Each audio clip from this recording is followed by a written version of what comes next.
The program that I'm going to talk about today is IXL. This is a program that at our school, Macy McClarity, we've been using for about the last 5 years. Our county, Giles County Public Schools, has purchased access to IXL, and so each of the students have a username and a password. So our students access it through their home web page, and it brings up the login or the sign in page. And so they would just type in their username and their password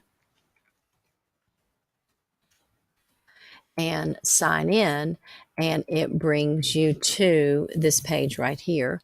So we're going to start with the Learning tab, and on the Learning tab, this will show you that this is a program that is designed for pre-K skills through calculus skills. And so whatever grade level it is that you are teaching, you can click on that grade level and then see the different skills that IXL offers.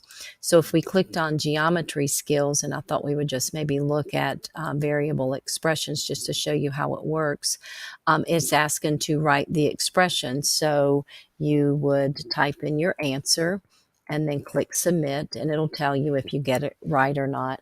And so you can see over here on the side, it's telling how many questions answered and giving us a SMART score, because it also keeps time. And I think the faster you answer the questions, the more points you earn. So let's say that here we did this and made a mistake, entered it incorrectly. It will tell us that we're incorrect, but then give us an explanation as to why we missed, and kind of highlight the words that the student should have been paying attention to. And you'll notice over here that the SMART score also decreased.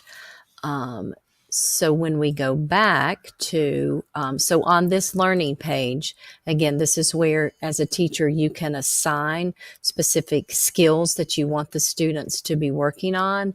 And you can tell them you want them to work through that lesson A5 until they get a 100 or until they get an 80. That is left up to the teacher.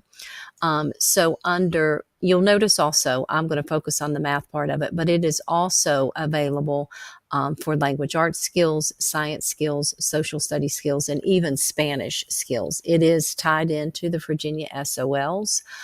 So when we look at the analytics page, on the dashboard, this just kind of gives you a quick look as to how your students are doing collectively, how many questions they've answered, how much time they've spent on it, the progress, the skills that they're making progress in. So it's a real good resource for teachers to be able to get an idea of how their students are doing, both individually and collectively as a group. So when you look at diagnostics, again, it gives you all of the different strands in math, and it will show you student by student how they're doing in each of these strands, and it will also make recommendations for the teacher to suggest to those students. Under trouble spots, it will then identify spots that students might be having trouble with. So like here, it's showing all of my students, and it is telling us that one area that students are having trouble with, or that at least two students are having trouble with, would be rotations, graph the image. So they are given here a question that they need to graph the image after rotating 270 degrees clockwise. Where would this point? This is showing me that there are students that are still struggling with this concept. So it might, be one of those things that when I see multiple students struggling with that concept, that I would want to go back and reteach it. This just lists by students, the students by name, and gives you a quick view of how each of the students are doing. So when we look here, as a class, you can see here the number of questions that they've answered. This would be when they were reviewing for their SOLs. And it shows that they did it at school or at home. And so you can see here that there are a few students that were working on this at home.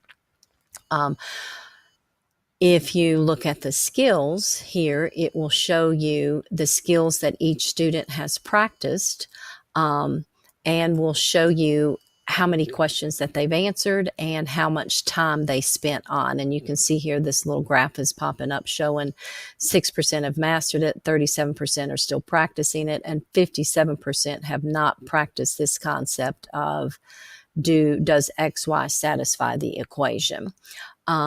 So then when we look at scores, this shows then a score grid. It will tell you student by student what their score is on each of the lessons that they have worked on.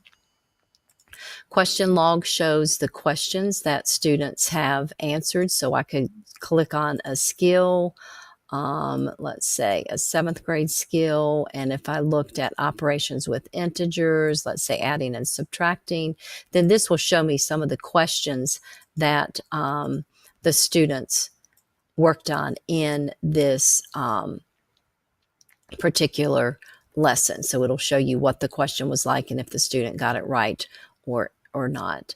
So these are just some of the things. The progress shows, again, how the students are progressing throughout working on each of these units. And so it's just a real good tool. Under the inspiration, this is more for teachers. It gives you videos and things that you can do. You can assign a scavenger hunt for the students to go on. It gives you a letter to the parents explaining to the parents how IXL works. So it's just a good program that our school has purchased, and like I said, the students have used for a number of years. And they don't have a lot of games that they play in this program, but they do have a page where they can earn prizes, and that kind of breaks up the monotony of just working question after question. So it's a real good program, and I highly recommend it.